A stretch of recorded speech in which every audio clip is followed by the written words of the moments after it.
pan ro idam nghe yang den bo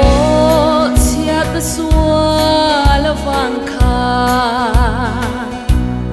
na tua reng reng in mo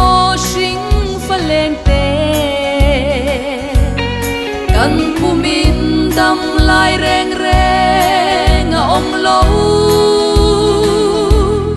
kan kharau le ril ru tak sa ana di dam idu em gali swa pan mai ro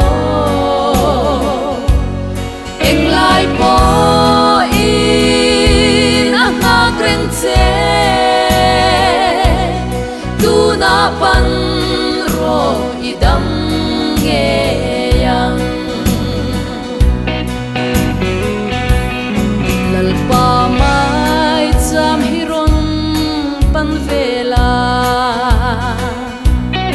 akiangang ilungai mang an na te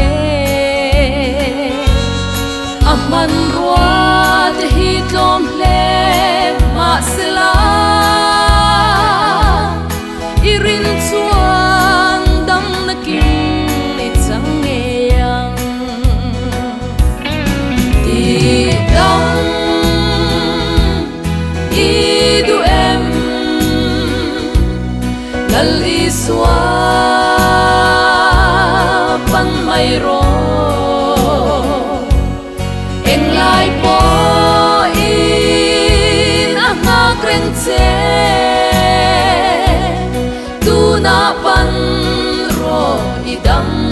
nge yang eng kimin athupe an oi chi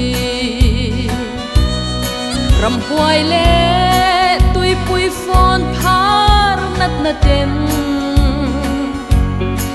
eng ang la swal le na po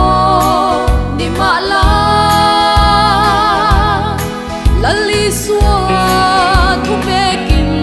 idam nge yang di dam idu em lali swa pan mai ro eng lai po in anga kreng che tu na pan ro idam nge yang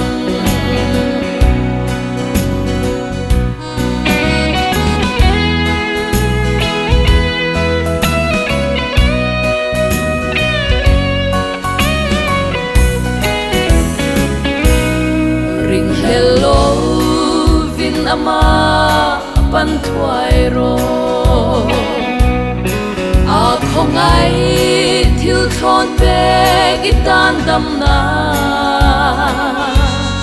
tang ka le rang ka chak reng angai lo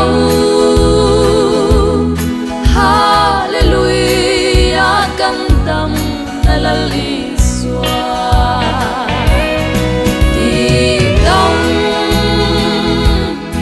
idu em lal iswa pan mai ro eng lai po